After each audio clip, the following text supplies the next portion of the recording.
Hola, hoy nos metemos de lleno en una historia familiar, sacada del capítulo 2 de Nicosia al pueblo la toma. Es una crónica escrita por Rosa Lidia Palacios Raspanti. Vamos a seguir la historia de la familia Raspanti, desde Sicilia hasta que llegaron y se instalaron acá en Argentina, en Córdoba, a finales del siglo XIX. Este capítulo nos habla de dos ramas de la misma familia, los Raspanti Bruno y los Raspanti Scardino. Vamos a ver un poco por qué se fueron de Sicilia y, bueno, qué encontraron cuando llegaron a Argentina, que en ese momento buscaba inmigrantes, ¿no? Exacto. Y lo interesante, creo yo, es cómo esta historia familiar, que Palacios Raspanti documenta muy bien, se conecta con la historia más grande. O sea, el contexto de Sicilia, con las dificultades económicas, la mafia que empezaba a surgir, y por otro lado la política argentina de inmigración. Es una historia personal, pero que refleja un fenómeno mundial, digamos. Totalmente. Así que bueno, vamos a empezar a desarmar esto. Arranquemos con el origen del apellido y con la figura que conecta todo. Santo Raspanti Celfo. La crónica nos cuenta que el apellido Raspanti tiene raíces, parece que en Lombardía, pero llegó a Sicilia hace mucho. La familia incluso tuvo un título nobiliario allá. Pero el punto de partida documentado, digamos, es Niccolò Raspanti y Giuseppa Celfo. Ellos fueron los padres de Santo Raspanti Celfo, que nació en 1813. Y este dato lo sabemos por su acta de defunción de 1886, que aportó un descendiente. Increíble cómo aparecen estos papeles. Es que esos documentos son oro puro para la genealogía. Un acta de defunción no solo te confirma una fecha, sino que te puede abrir la puerta a la generación anterior, como pasó acá. Es la base, digamos, para reconstruir la historia familiar que nos presenta la autora. ¿Y este Santos Raspanti Celfo? Se casó 2 veces. La primera vez con Arcángela Bruno. Con ella tuvo 2 hijos, Santos José de 1860 y Micaela, que nació en 1866. Esta es la rama Raspanti Bruno. Y fueron los primeros que emigraron, ¿verdad? Así es. Después, enviudó y se casó con Francesca Scardino, que era bastante más joven que él, casi 30 años de diferencia. Con Francesca tuvo otros 3 hijos varones. Salvadore, que es el nono de la autora, nacido en 1876, José en 1880 y Nicolás en 1882. Y esta es la otra rama, la Raspanti Scardino. Claro, y estas segundas nupcias eran, bastante comunes y creaban unas dinámicas familiares particulares, ¿no? Con hermanastros de edades muy distintas, viviendo la misma época pero con experiencias diferentes. Y fíjate qué interesante cómo la autora usa otros documentos, como los registros de inmigración, para estimar cuándo nacieron José y Nicolás. Muestra la importancia de cruzar fuentes, ¿no? Ahora vayamos a Sicilia, a Nicosia a fines del siglo XIX. Ahí crecieron estas 2 familias. ¿Qué los empujó a irse? La autora cita a un tal Alfredo Gelso, que describe una Sicilia complicada después de la unificación italiana. Mucho atraso económico. Sí, una situación difícil. Para los campesinos, sobre todo, la cosa empeoró. Apareció el bandolerismo, el brigantajo y un factor clave. Empezó a tomar forma la mafia. En ese momento la llamaban la secta. Al principio parece que ofrecía protección a los grandes terratenientes, ¿no? A cambio de contactos, de poder. Exacto. Y entender eso es fundamental para ver por qué la gente inmigraba. La mafia no era lo que es hoy, digamos. Surgió en un vacío de poder del Estado, en medio de mucha inestabilidad social, rebeliones campesinas. Hubo intentos de organizar a los trabajadores, los Fazi Siciliani, de inspiración socialista, pero la represión fue muy fuerte. Allá por 1894. Justo el año en que, según la crónica, los primeros Raspanti Brunos, Santos José y Micaela, ya estaban acá, en Argentina. O sea, se fueron justo antes o durante esa agitación. Salvatore, el nono, tenía 18 años en ese momento. Con ese panorama, América parecía la gran esperanza. Y Argentina específicamente se vendía como tierra de oportunidades. Y entonces, ¿qué ofrecía Argentina para que vinieran familias como los Raspanti? ¿Qué era lo concreto? Argentina tenía una política muy clara. La Ley 817, la de Inmigración y Colonización de 1876, del presidente Avellaneda, fue Fue clave. Creó todo un marco legal para atraer europeos. Definía quién era inmigrante. Buscaban trabajadores manuales, agricultores, artesanos, gente joven menor de 60 con buena moralidad. El objetivo era poblar el país y desarrollar la agricultura. ¿Y les daban ayudas, incentivos? Sí, sí. Les daban información allá en Europa, les certificaban los oficios, a veces hasta les pagaban el pasaje. Y al llegar, bueno, estaba el famoso Hotel de Inmigrantes en Buenos Aires, donde se podían quedar unos días. También les ayudaban a trasladarse al interior. Y después hubo otras políticas como la de dar tierras fiscales. Por ejemplo, 25 hectáreas por familia en 1882. Eso atrajo a muchísimos campesinos, sobre todo italianos del sur. La autora menciona que llegaron más de 2 millones entre 1876 y 1915. Claro, no era fácil igual, ¿eh? Había que tener plata para el pasaje, para empezar de cero, pero la combinación era potente. La crisis allá y las promesas acá. Fue un motor, sin duda. Volvamos entonces a la familia. Los primeros en venir fueron los hermanos mayores, del primer matrimonio, Santos José y Micaela Raspanti Bruno. Para 1894 ya estaban instalados en Córdoba. Ajá. Bueno, llegó como agricultor, pero parece que enseguida puso un almacén. Se casó en 1895 con Nicolasa Bruno D'Amico, que también era italiana, de Catania. Tuvieron 5 hijos. Y además de comerciante, también fue agricultor en esa zona de Quintas, el pueblo La Toma. Y parece que era muy activo socialmente, ¿no? Fundador de la Sociedad Católica Popular Italiana, miembro del Círculo Obrero, un referente en la comunidad italiana de Córdoba. Sí, esa participación en sociedades mutualistas y católicas era muy común y fundamental. Funcionaban como redes de apoyo, ¿viste? Para lo social, lo cultural, lo espiritual. Ayudaban a mantener la identidad y a moverse en el nuevo país. Y la fe católica era un aglutinante muy fuerte. Y se nota en los hijos. 2 de las hijas se hicieron monjas, hijas de María Auxiliadora. Otro hijo, Santos, se casó con su prima Josefina Raspanti, la hija de Salvatore, el nono. Tuvieron 11 hijos. Ahí se ve eso de casarse dentro de la comunidad, ¿no? A veces necesitaban permisos especiales, me imagino. Claro, la consanguinidad. Era algo que pasaba en comunidades más cerradas. Pero el que más destaca es Miguel Raspanti Bruno. Nació en 1904. Ajá, el que fue obispo. Exacto. Se hizo sacerdote salesiano y tuvo una carrera importante. Llegó a ser el primer obispo de Morón.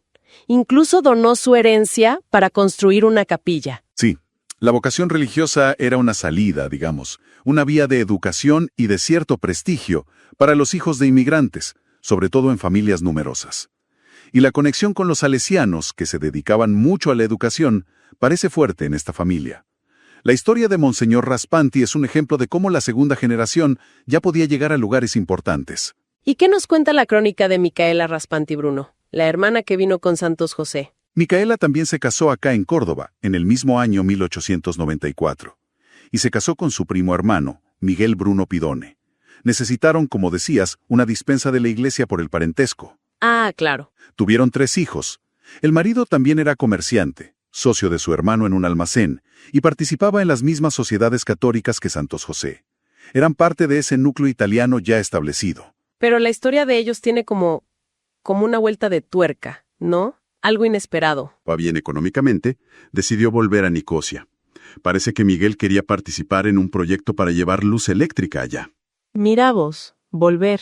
Sí, pero los agarró la Primera Guerra Mundial. Y acá viene lo loco. El hijo, Ignacio, que había nacido acá en Argentina, lo mandaron de vuelta solo y lo pararon en Gibraltar. Y como era hijo de italianos, lo reclutaron para el ejército italiano. ¡Qué barbaridad! Atrapado por las leyes de nacionalidad en medio de la guerra. Tal cual. El chico sobrevivió a la guerra, pero cuando volvió a Nicosia se encontró con otra desgracia. El padre, Miguel, había muerto por la gripe española, la de 1918. ¡Qué terrible! Doble golpe. Sí, entonces la familia, Micaela ya viuda con sus 3 hijos, regresó a Córdoba en 1919. Y los hijos tomaron caminos distintos. Ignacio se casó acá, tuvo familia. Felipe se metió en la radiofonía y terminó yéndose a Miami. y la hija menor, Angélica, también se hizo monja, pero carmelita descalza. Son historias de mucha resiliencia, marcadas por guerras, pandemias, y muestran cómo la segunda generación ya se diversificaba mucho en lugares y en profesiones. Bueno, pasemos a la otra rama, los Raspanti Scardino. Salvatore, el nono, José y Nicolás eran los hijos del segundo matrimonio de Santo Raspanti Selfo con Francesca Scardino. Crecieron en Nicosia con la madre viuda. Y la autora destaca un detalle. Francesca se preocupó de que aprendieran a leer y escribir, algo que no era tan común para chicos de campo en esa época, ¿no? No, para nada. Era un plus importante. Eran agricultores. Salvatore se casó joven en Sicilia con una tal Felisa Piazza. Pero bueno, las cartas de los hermanos mayores que ya estaban acá en Argentina y la situación difícil allá, los decidieron a emigrar también. ¿Cómo llegaron ellos? Llegaron de a uno, prácticamente. Y muestra la audacia de la juventud, ¿no? Primero vino José, o Giuseppe, en enero de 1897. Tenía 17 años. ¡Qué joven! Sí, y está la anécdota que cuenta la autora de que se bajó del tren en Ferreira, que es una estación antes de Córdoba capital, y tuvo que caminar kilómetros sin saber una palabra de español hasta que encontró a la familia. Me imagino la desesperación. Pobre pibe. Después, en junio de ese mismo año, 1897, llegó Nicolás, el más chico. Tenía 15 años. Él viajó desde Marsella y ya sabía que lo esperaban, fue un poco más organizado. Bien. Y finalmente, en noviembre de 1897, llegaron Salvatore, que ya tenía 22 años, y su madre Francesca. Pero acá está la tragedia. La esposa de Salvatore, Felisa Piazza, la que se había casado en Sicilia, ¿Qué pasó? murió durante el viaje en barco. Así que Salvatore llegó a Argentina viudo. ¡Qué duro! Llegar a la tierra prometida, pero con esta pérdida. La crónica menciona esos registros de pasajeros del Seamla y otros. Son importantes, pero a veces tenían errores, ¿no? En los nombres, las edades. Sí, son fundamentales para investigar, pero hay que tomarlos con pinzas. Te dan datos clave. La edad, la profesión que declaraban, casi siempre agricultor o trabajador, si sabían leer, la religión, en qué clase viajaban. Generalmente tercera, la más barata. Pero la muerte de Felisa en el viaje es un recordatorio de que la migración era riesgosa, traumática a veces. Bueno, entonces, para fines de 1897, las dos ramas de la familia ya estaban reunidas en Córdoba. Los 5 hermanos, Santo José, Micaela, Salvatore, José y Nicolás. Y la madre, Francesca, todos juntos acá. ¿Y cómo fueron esos primeros tiempos? ¿Dónde vivieron? Al principio, los que recién llegaban se quedaron con Santos José y Micaela, que ya estaban establecidos. Pero enseguida surgió la chance de comprar tierras fiscales, unas 25 hectáreas en las afueras de Córdoba, en una zona que llamaban Pueblo La Toma. Y ahí se juntaron los 5 hermanos, y también Miguel Bruno, el marido de Micaela, y compraron la tierra todos juntos, como un núcleo familiar. La crónica se detiene bastante en la historia de Pueblo La Toma. No era un lugar cualquiera, no. Tenía su historia previa. Para nada. Y esto es algo que la autora rescata y me parece muy importante. El nombre venía de una toma de agua del río Suquía, que usaban desde tiempos ancestrales los indígenas comechingones. Después la usaron los jesuitas también. Era tierra comechingona originalmente. ¿Y qué pasó con la comunidad comechingona de ahí? Bueno, básicamente los despojaron. Hubo una ley provincial de 1885 que los obligó a vender esas tierras comunales. La excusa era que eran improductivas, estancias de barbarie. Los forzaron a irse, a reubicarse cerca del cementerio San Jerónimo.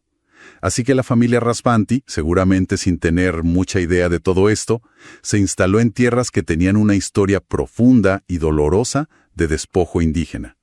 Es una capa de la historia que a veces se pasa por alto en los relatos de inmigración.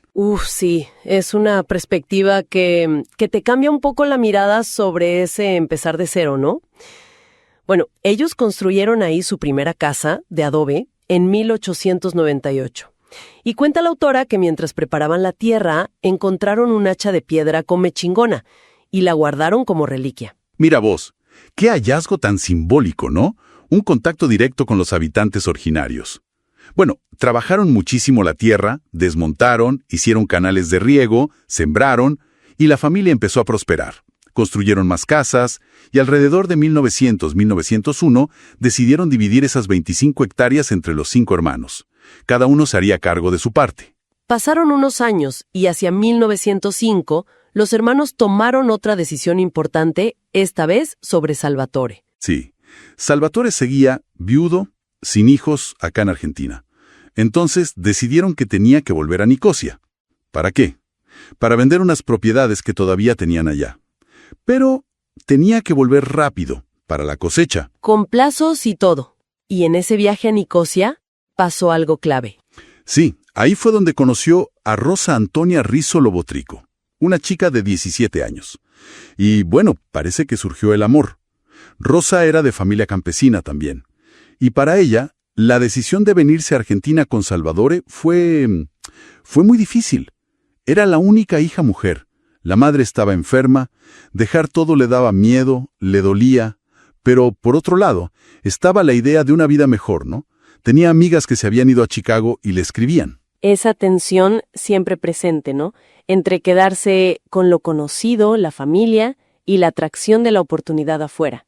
¿Cómo fue el viaje de vuelta de ellos dos? Bueno, parece que recibieron una bendición religiosa en Nicosia, pero no se pudieron casar por civil allá. Consiguieron los pasaportes y partieron en febrero de 1906. Viajaron en el barco Argentina, y Salvatore se trajo esquejes de tunas y de vides de Sicilia, un intento claro de traerse un pedazo de su tierra. Rosa la pasó mal en el viaje, muchos mareos, y ya estaba embarazada de los primeros meses. Todo junto. Llegaron a Buenos Aires en marzo de 1906, y la crónica cuenta la anécdota de que la madre de Rosa le puso en la valija una estatuita chiquita de San Antonio, y esa estatuita se convirtió en otra reliquia familiar con su propia historia. Esos objetos son increíbles. Las plantas, la estatuilla, son como anclas, ¿no? Que conectan con el origen. ¿Y cómo fue la llegada de Rosa a Córdoba? ¿La recibieron bien? Sí, la recibieron bien, pero tuvo que adaptarse, claro, su situación. No estaba casada por civil todavía, y el embarazo ya se notaba. Eso generó como un poco de incomodidad al principio en la familia, que la autora describe como muy conservadora. Y las condiciones de vida al principio eran humildes, ¿eh? Pero bueno, finalmente se casaron. Sí. Salvatore, que tenía 29 años, y Rosa, con 18, aunque en los papeles la anotaron como de 22, mayor de edad, se casaron por civil en Córdoba en junio de 1906. Y como Rosa no sabía escribir, firmó un testigo por ella, algo bastante común en esa época para muchas mujeres inmigrantes. La crónica hasta describe el vestido de novia de Rosa, basado en lo que ella contaba. De raso verde claro, de 2 piezas, con cuello mao bordado, detalles en rosa. Y parece que la familia lo conservó por más de 100 años. Increíble. Ese vestido es otro de esos objetos cargados de memoria, como la estatuilla o el hacha de piedra que encontraron. Su preservación muestra el valor sentimental enorme que tienen estas cosas para conectar generaciones. Y ese mismo año, 1906, Salvatore y Rosa empezaron a construir su casa principal, la famosa Casona, en la esquina de Santa Ana y Río Negro, en el terreno de Salvatore. Ahí plantaron las vides y las tunas que trajo de Nicosia, y se hizo un parral enorme. Construyeron un aljibe, después galpones, una cocina con horno de barro, todo lo necesario. La casa propia. Ese es el gran hito del arraigo inmigrante, ¿no? Simboliza la permanencia, la construcción del nuevo hogar. Y plantar las especies de la tierra de origen en el nuevo suelo es un gesto muy fuerte de conexión. Y esa casona se convirtió en el corazón de la familia Raspanti Rizzo. Ahí nacieron sus hijos, 14 en total, aunque 2 murieron chiquitos. Fue el escenario de la vida diaria, del trabajo duro en la quinta, de la fe, de los valores que se transmitían. La descripción que hace la autora te transporta a esa época. Y con la imagen de esa casona, el centro de la vida familiar, cerramos este recorrido por el capítulo 2 de Nicosia al pueblo la toma. Una historia increíble que nos legó Rosa Lidia Palacios Raspanti. Seguimos a los Raspanti desde Sicilia, vimos por qué se fueron, qué encontraron en Argentina, cómo se establecieron en Córdoba, hasta la boda de Salvatore y Rosa y la construcción de su hogar en Pueblo La Toma. Sí, ha sido un viaje que muestra muy bien cómo era la experiencia inmigrante en esa época, ¿no? Esa mezcla de de esperanza y de mucha dificultad. La importancia enorme de la familia, de la comunidad, la adaptación a un mundo nuevo, pero sin perder las raíces. Y también esa complejidad de llegar y asentarse en tierras que ya tenían otras historias, como vimos con Pueblo La Toma y los Comechingones. ¿Y qué nos deja todo esto? Quizá pensar en la resiliencia, ¿no? En la capacidad de adaptación que tuvieron nuestros antepasados, vinieran de donde vinieran, el coraje de empezar de nuevo. Y tal vez nos invita a mirar nuestras propias familias. ¿Qué historias tenemos nosotros? ¿Qué objetos guardamos? Quizás no sea un vestido de novia de 100 años o una estatua que cruzó el mar, pero seguro hay otros tesoros, relatos, fotos, recuerdos. ¿Qué cosas nos conectan con nuestro pasado y nos ayudan a entender quiénes somos hoy? ¿Qué guardamos que nos ancla? Una excelente pregunta, sí, para seguir pensando y explorando cada uno.